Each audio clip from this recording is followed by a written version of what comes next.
Sobat Milenial, kalian sedang menyaksikan program Top News by IDN Times bersama saya Larsati Putri.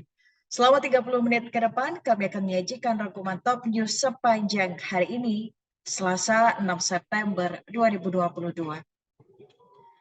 Kita awali Top News dengan informasi gelombang unjuk rasa yang terjadi di ibu kota Jakarta. Ribuan buruh yang terdiri dari berbagai aliansi memadati kawasan depan gedung DPR Senayan, Jakarta Pusat pada Selasa siang tadi.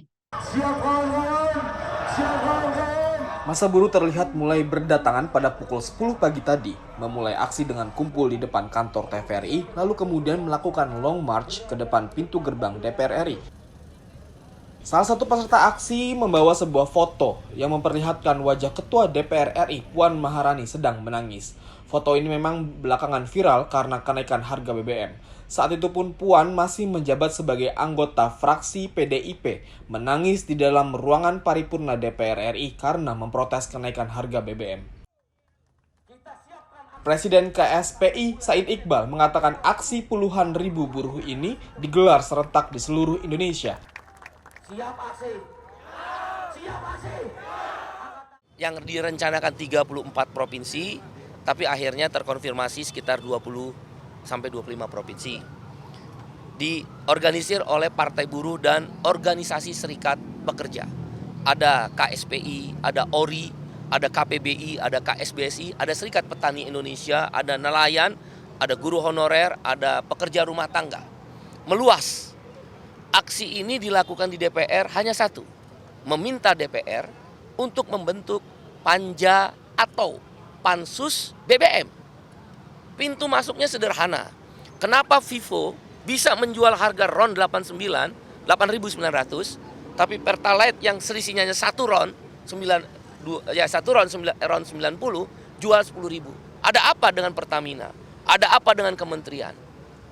Kami berkeyakinan kalau panja pansus DPR tidak hanya retorika di mulut, ditambah oleh kawan-kawan netizen, ditambah dengan kawan-kawan jurnalis, kami berkeyakinan partai buruh dan organisasi serikat buruh, serikat petani, presiden akan merubah, mengembalikan harga ke semula BBM tersebut. Seperti yang dilakukan oleh Malaysia dan negara-negara di dunia, di tengah harga BBM sudah melambat menjadi $89 per barel dan akan turun terus. Apa alasan yang dipakai untuk tetap menaikkan? Ini karena elit, menteri-menteri, mereka yang tidak berpihak pada rakyat, hanya berpihak kepada kepentingan modal, berpihak kepada kepentingan asing, tidak berpihak kepada rakyat. Beberapa bendera aliansi pun terlihat seperti FSPMI, KSPI, Partai Buruh, dan federasi lainnya.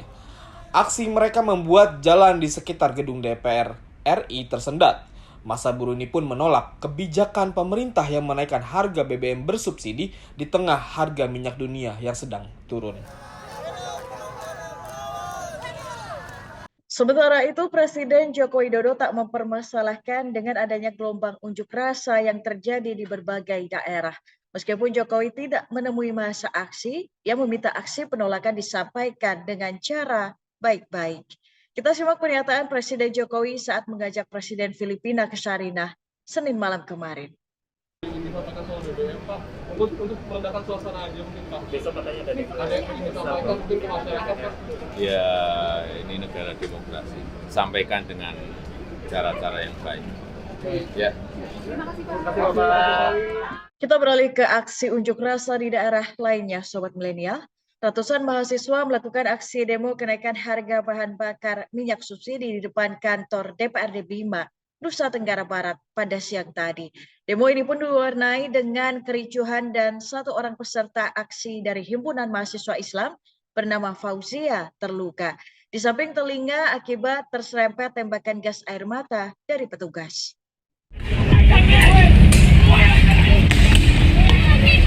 Selasa siang tadi, ratusan mahasiswa melakukan aksi demo kenaikan harga BBM subsidi di depan kantor DPRD Bima, Nusa Tenggara Barat. Demo yang diwarnai kericuan ini melukai seorang peserta aksi dari Himpunan Mahasiswa Islam bernama Fauzia. Telinganya terluka akibat dari tembakan gas air mata yang dilemparkan oleh polisi. Kericuan ini berawal ketika mahasiswa memaksa masuk ke dalam kantor DPRD Bima. Mereka ingin menyampaikan tuntutan secara langsung kepada anggota dewan. Personil pun langsung menghalau kelompok mahasiswa dan sempat terjadi aksi saling dorong antara polisi dengan mahasiswa.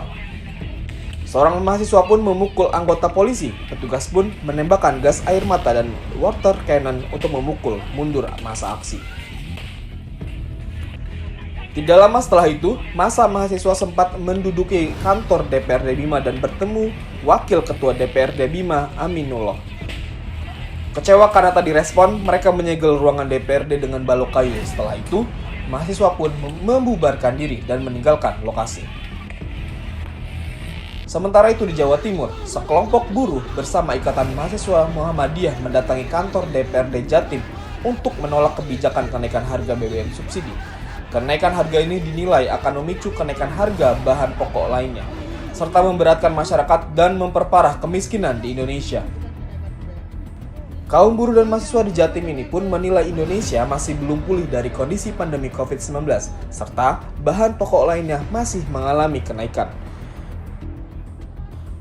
Pemerintah dituntut untuk membatalkan penyesuaian harga BBM subsidi, lalu mendesak untuk menurunkan harga BBM subsidi.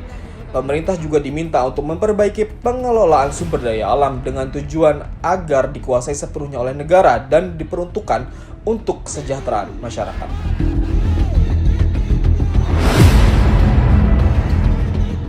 Masih terkait kenaikan harga BBM bersubsidi menjadi Rp10.000 yang menuai aksi protes dari kalangan mahasiswa di berbagai daerah. Dalam aksi tersebut diwarnai kericuhan dari aksi massa demonstran. Berikut kita simak informasi selengkapnya.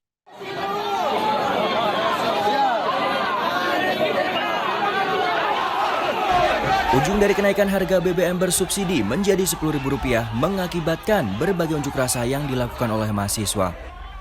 Mereka menentang kenaikan harga BBM yang berlaku sejak Sabtu kemarin. Aksi demo tersebut serentak terjadi di berbagai wilayah, mulai dari Aceh, Siantar, Banten, Jakarta, Mataram, hingga Makassar.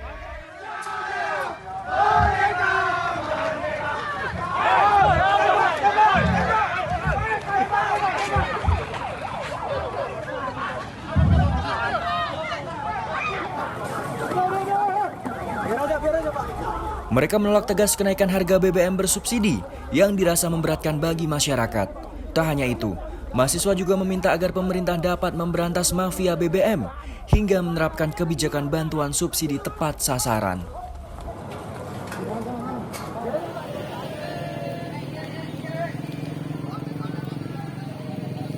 Yang lahir dari kampung, lahir dari rakyat miskin, hari ini tidak bisa menjangkau harga BBM yang naik. Semangat kawan-kawan. Bahkan penghasilan orang tua kita yang seharusnya kita didanai oleh pemerintah, kita diurus oleh pemerintah, tanggung jawab pemerintah dalam mensejahterakan rakyat. Tetapi hari ini mereka aduh seolah menindas rakyatnya sendiri. Semangat kawan-kawan.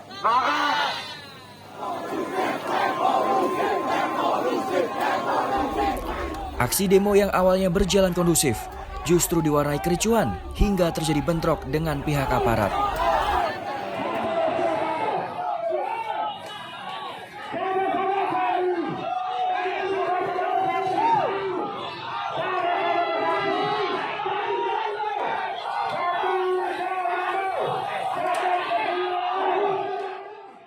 Tak hanya itu, massa juga sempat membakar ban di depan area gedung DPRD.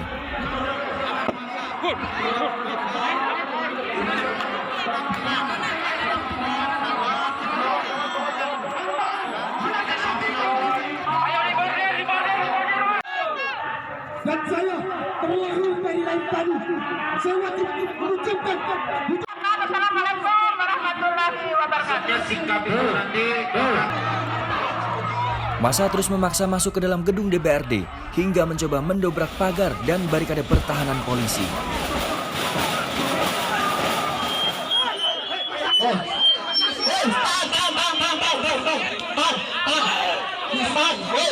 Bapak polisi, woi, Kader, tahan Kader,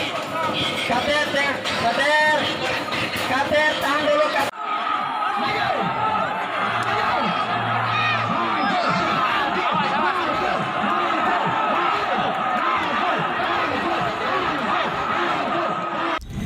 Hingga malam hari, aksi massa terus berlangsung hingga berujung bentrok, salah satunya di Makassar, Sulawesi Selatan.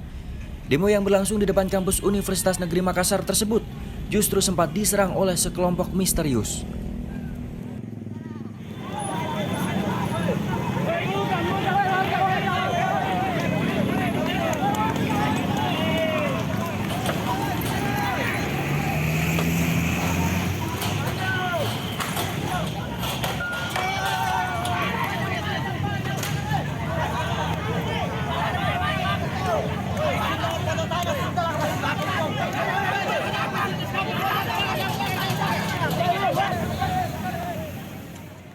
Bahkan bentrok antar massa yang didominasi remaja dengan mahasiswa ini belum diketahui pemicunya. Namun diketahui bentrok tersebut menggunakan batu, anak panah hingga samurai. Salah seorang remaja dalam aksi tersebut terkena anak panah. Polisi yang datang segera membubarkan massa untuk mencegah bertambahnya korban jiwa dalam aksi tersebut. Tahan. Tidak ada tembakan, tidak ada tembakan RD, tidak ada tembakan. Saya minta tolong. Saya paham. Kita ke informasi berikutnya. Tersangka obstruction of justice atau menghalangi penyidikan pembunuhan berencana Brigadir J, yaitu Kombes Pol Agus Nurpatria, menjalani sidang etik pada siang tadi di TANCC Mabes Polri, Jakarta Selatan. Kombes Pol Agus Nurpatria diduga ikut merusak CCTV dan melakukan pelanggaran saat olah TKP di Rudin Irjen Verdi Sambo, Perumahan Polri Duren 3, Jakarta Selatan. Masing-masing tersangka obstruction of justice dalam kasus ini memiliki peran, termasuk Kombes Pol Agus Nurpatria. Oleh karena itu, Inspektorat Khusus Polri menyangkakan beberapa pasal kepada tersangka. Sidang etik Kombes Pol Agus kali ini dipimpin oleh Wairwasum Irjen Pol Eki Hari Festianto, dan wakil pimpinan sidang adalah Karwaprof Divisi Propam Brigjen Pol Anggoro Soekartono. Sidang ini pun mendengarkan kesaksian dari 14 orang saksi terkait dugaan pelanggaran yang dilakukan Kombes Pol Agus Nurpatria. Sidang pun diperkirakan akan berjalan lebih panjang karena banyaknya saksi. Oleh karena itu, hasil persidangan akan disampaikan pada Rabu esok hari. Sementara itu, Kadif Humas Polri Irjen Pol Dedi Prasetyo menduga Kombes Pol Agus Nurpatria tidak hanya melanggar satu pasal, tapi juga melanggar beberapa pasal lainnya selain merusak barang bukti CCTV. Lantas, pasal apa saja yang dilanggar oleh Kombes Pol Agus? Kita simak pernyataan Kadif Humas Polri Irjen Pol Dedi Prasetyo berikut ini. Dan si kode etik akan dilihat barusan tadi sekitar jam 10:10 dengan beberapa pelanggar atas nama AKBP ANP. Ya.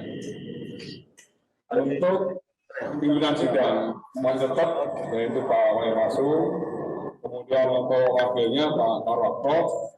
Namun demikian untuk perangkat sidang saat ini menggelar pelaksanaan sidang kode etik. Hari ini juga akan didengar kesaksian 14 orang saksi ya terkait terduga pelanggar atas nama AKBP ANP. Mungkin juga akan cukup panjang jalan sidang hari ini. Oleh karenanya rekan-rekan, apabila nanti sampai dengan larut malam, apalagi sampai dini hari untuk hasil sidang, insya Allah akan saya sampaikan hari Rabu pagi saja. Ya akan sampaikan karena juga mungkin juga akan sampai jam 2, jam 3 pagi saya juga kasihan teman-teman sama-sama menjaga kesehatan. Ya. Sidang hari ini juga masih terkait menyangkut masalah dugaan pelanggaran obstruction of justice. Ya.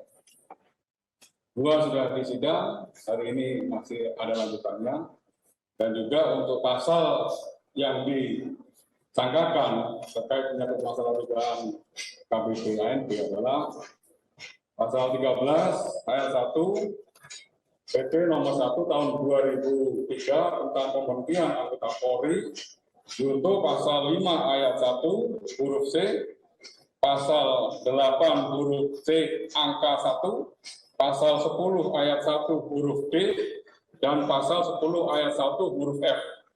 Perpol nomor 7 tahun 2022 tentang kode etik profesi dan Komisi Kode Etik Polri.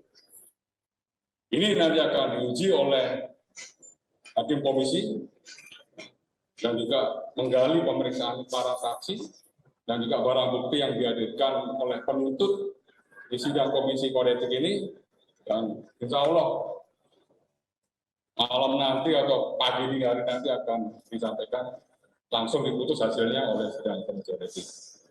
Ya, dari itu rekan-rekan untuk pelaksanaan sidang pada hari ini, dan kita juga menyiapkan ini sebagai bentuk transparansi, kemudian sebagai bentuk akuntabilitas Bapak Kapolri bahwa pelaksanaan sidang juga kita menyiapkan layar yang bisa juga untuk dimonitor oleh rekan-rekan media. Ya, rasa itu rekan-rekan. Ya. 14 saksi bacakan aja ya. Dari BJPHK, kemudian AKBP RS, AKBP AC, Kompol CP, Kompol BW, Kompol HP, Kompol IR, AKP RS, AKP IW, AKP IF, IPTU JA, IPTU HP, IPTU SA, IPTU MSH. 14 orang, jadi cukup panjang sidang yang akan dilaksanakan. Oke?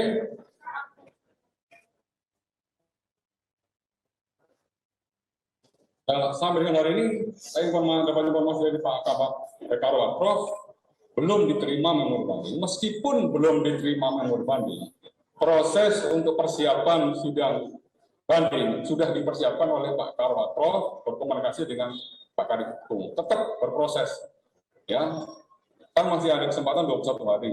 21 hari ini juga nanti akan proses komisi banding akan terus berlanjut. Sobat Milenial, jangan kemana-mana, Top News akan kembali dengan informasi konflik internal yang terjadi di lembaga TNI. Yang baru di IDN App, tonton live streaming kreator dan topik yang kamu suka, beri hadiah dan ngobrol dengan streamers favoritmu, bisa nonton sambil berkegiatan lain tanpa perlu langganan. Yuk download sekarang!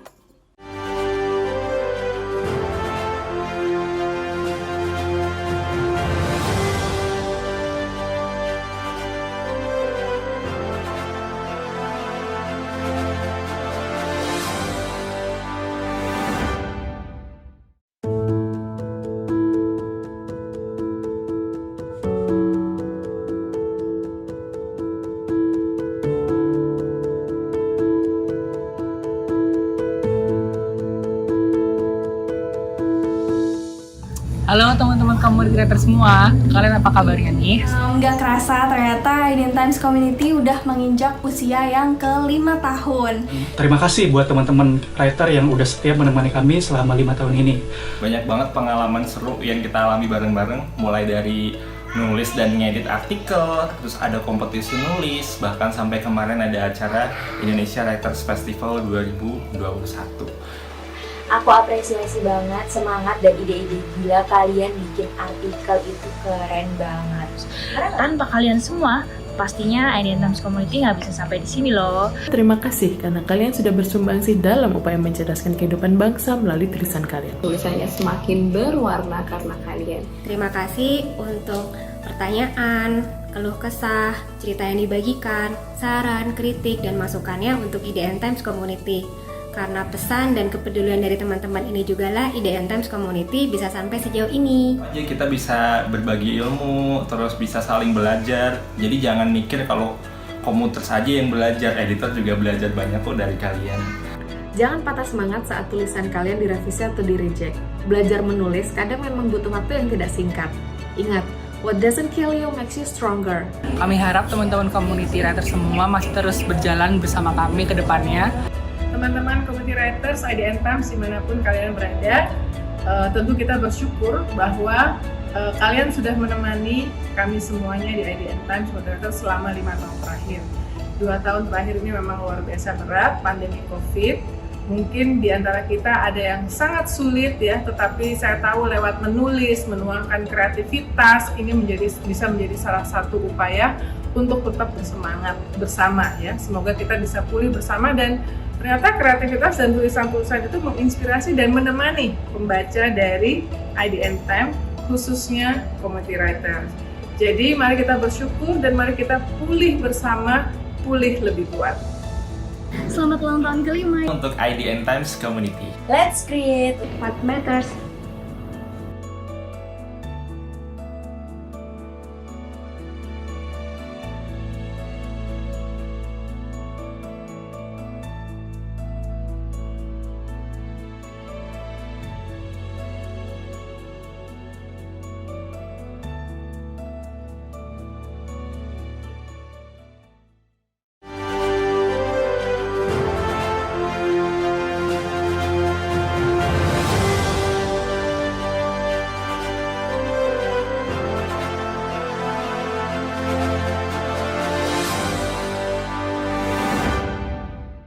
Masih bersama Top News Sobat Milenial, Wakil Ketua Dewan Pembina Partai Gerindra Desmond J. Mahesa menanggapi pertemuan PDIP dengan Gerindra di kediaman Ketua Umum Gerindra Prabowo Subianto di Hambalang, Jawa Barat pada pekan lalu.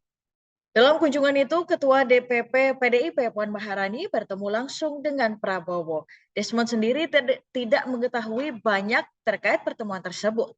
Akan tetapi informasi yang ia dapatkan, Puan dikabarkan akan maju sebagai calon presiden pada Pilpres 2024. Kedatangan Puan pun dinilai untuk meminta Prabowo menjadi wakil presiden jika Gerindra hendak berkoalisi dengan PDIP. Desmond merasa heran karena dalam Rapimnas Gerindra di Sentul disepakati Prabowo maju sebagai calon presiden. Gerindra pun tak memungkiri membuka peluang jika Puan mau menjadi cawapres mendampingi Prabowo. Adapun syaratnya, keputusan itu harus mendapat persetujuan dari PKB sebagai rekan koalisi Gerindra. Desmond pun mengingatkan Gerindra bukanlah partai yang suka meninggalkan orang, apalagi mengingkari kesepakatan politik yang sudah dibuat. Oleh karena itu, Gerindra harus membicarakan terlebih dahulu dengan PKB sebelum mengambil keputusan politik berkoalisi dengan PDIP. Rapat kerja Komisi 1 DPR dengan Wakil Menteri Pertahanan, Panglima TNI, dan 3 Kepala Staf TNI Senin kemarin diwarnai banyaknya pertanyaan seputar ketidakhadiran Kasat Jenderal Dudung Abdurrahman. Dalam rapat ini bahkan muncul dugaan hubungan antara Panglima TNI Jenderal Andika Perkasa dengan Kasat Jenderal Dudung Abdurrahman sedang tidak akur. Hal ini disampaikan anggota Komisi 1 DPR dari fraksi PDI Perjuangan, Effendi Simbolon. Berikut kita simak pernyataan anggota Komisi 1 DPR, Effendi Simbolon. Tertutup. Ketua. Ya, Pak. Enggak. Kalau soal Silakan. terbuka tertutup, saya minta terbuka. Ya, karena kita justru semua ini kita hadir di sini untuk mendapatkan penjelasan dari Panglima TNI, dari Kepala Staf Angkatan Darat, bukan dari Wakasat. Dan dari Menhan dalam kaitannya ada apa yang terjadi di tubuh TNI ini. Ya, kita agak kesampingkan soal pembahasan anggaran ini. Anggaran sudah hampir pastilah sama. Mungkin nggak perlu lagi dibantu. Tapi ada apa di TNI ini perlu kita. Kalau perlu setelah kita pembahasan anggaran, kita jadwalkan nanti malam. Ya, kita hadirkan Kepala Staf Angkatan Darat, hadirkan Panglima TNI, Kepala Staf, untuk membahas. Kami banyak sekali di temuan-temuan ini. Yang insubordinary, disharmoni, ketidakpatuhan. Ini TNI kayak gerombolan ini. Lebih-lebih ormas jadinya. Tidak ada kepatuhan. Kami ingin tegas ini. Karena jangan lupa penggerak daripada kekuatan itu Presiden dan DPR, bukan hanya Presiden. Tanpa persetujuan DPR tidak bisa Presiden menggerakkan TNI. TNI hanya alat, hanya instrumen. Bapak-bapak sebagai jenderal itu hanya nahkoda sesaat. Tapi selamatkan TNI-nya. Ini semua fraksi prihatin. Ada apa? Ketidakpatuhan si A dengan si B. Ini porak-poranda ini TNI. Saya minta pimpinan, kita jalan terus dengan urusan RKA, kalau perlu langsung kita setujui, tapi khusus isu-isu aktual, bukan hanya mutilasi. Adanya pembakaran daripada mayat-mayat di Papua yang menjadi tersangka Brigjen I yang sampai sekarang tidak bisa diproses hukum oleh institusi TNI sendiri. Ada apa pembangkangan ini? Kenapa terjadi pembangkangan di tubuh TNI? Saya kira saya usul malam ini juga kita rapat, ya terbuka, jangan ada yang ditutupi. Saya tidak ingin berpihak ke siapa-siapa. Ingin penjelasan dari Saudara Jenderal TNI Andika dan penjelasan dari Jenderal TNI Dudung Abdurrahman. Ada apa terjadi disharmoni begini? Ketidakpatuhan. Sampai urusan anak kasat pun gagal masuk Akmil pun menjadi isu. Emangnya kalau anak kasat kenapa? Emang harus masuk? Emang kalau anak presiden harus masuk? Siapa bilang itu? Ketentuan apa? Ini kita harus tegas, Pak. Saya lebih tua dari bapak-bapak semua. Saya berhak bicara di sini. Jangan seperti ini. Kalau ketentuan mengatakan tidak, ya tidak ada diskresi. Apa diskresi begitu? Oh anak saya, kenapa urusannya emang kalau anakmu? Saya tahun 82 juga gagal masuk Akmil karena umur saya tidak cukup 18 tahun. Saya 1 Desember baru berumur 18 tahun. Tapi 1 Agustus itu harus berumur 18, saya tidak bisa masuk. Wah, sekarang udah kolonel Bapak mungkin. Ya ini nggak bercanda Pak TB, tenang dulu Anda. Ya, ini serius. Ada apa menekan begini? Bagaimana pertanggungjawaban kita nanti pada anak itu? Tidak ada dasar hukumnya. Dia cacat hukum. Ini serius Pak. Makanya tadi semua ini fraksi meminta ini rapat ditunda kecuali pembahasan anggaran. Saya usul pimpinan, pembahasan anggaran kita tutup, kita bahas, kita setujui, silakan itu mau tertutup. Tapi isu aktual kita buka lagi, tapi hadirkan kasat di sini. Kita ingin clear, kalau perlu dengan segala hormat bahwa bapak yang di belakang nggak perlu hadir. Ada apa sih ini? Jangan ada dusta di antara kita dong.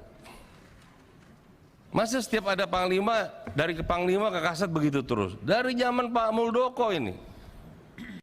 Pak Muldoko ke Pak Gatot begini, Pak Gatot ke Pak Hadi begini, Pak Hadi ke Pak Andika begini, Pak Andika ke Pak Dudung begini. Sampai kapan Pak?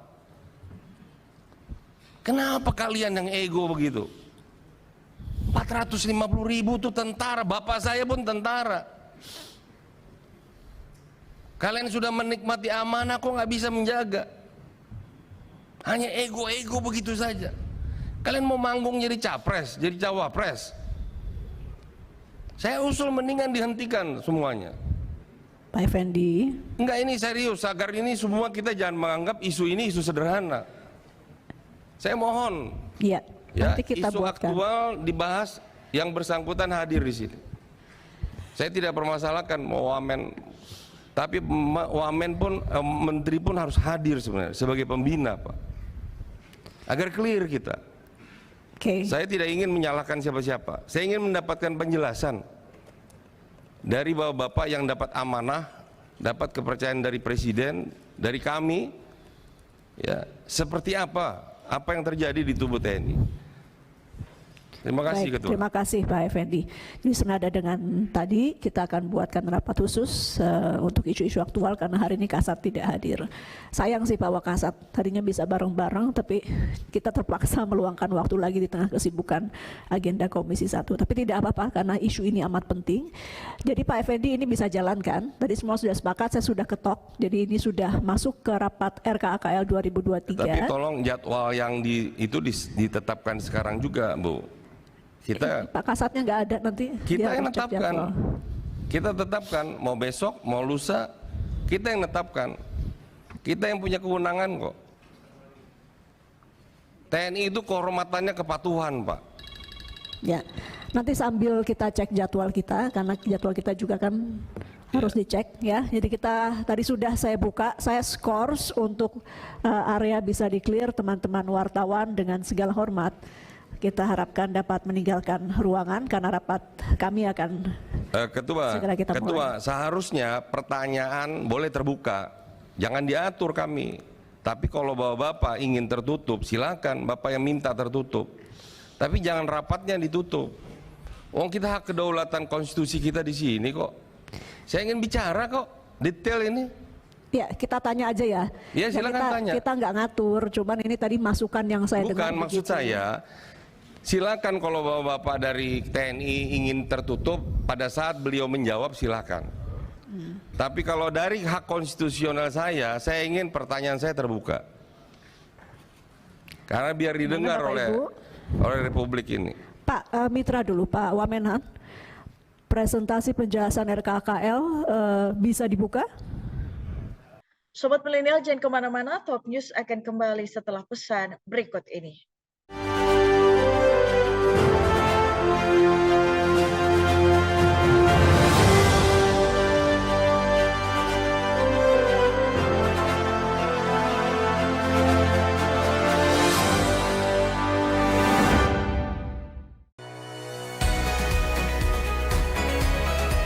IDN Programmatic OOH is the first internet and GPS-connected out-of-home media platform.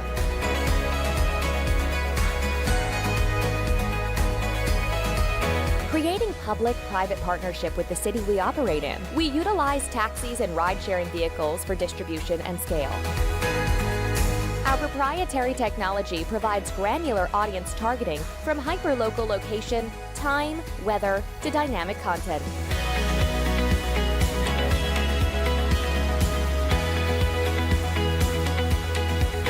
We bridge your digital life to real life.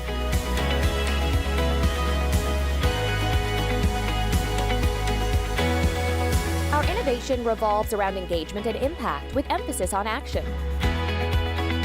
IDN Programmatic OOH. Smart screens for smarter cities.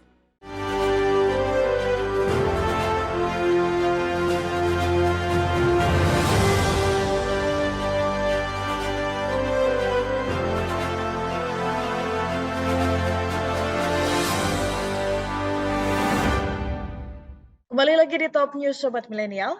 Viral sebuah video di media sosial pedagang tahu bulat melakukan kebut-kebutan di Jalan Tunjungan, Surabaya pada hari Minggu lalu.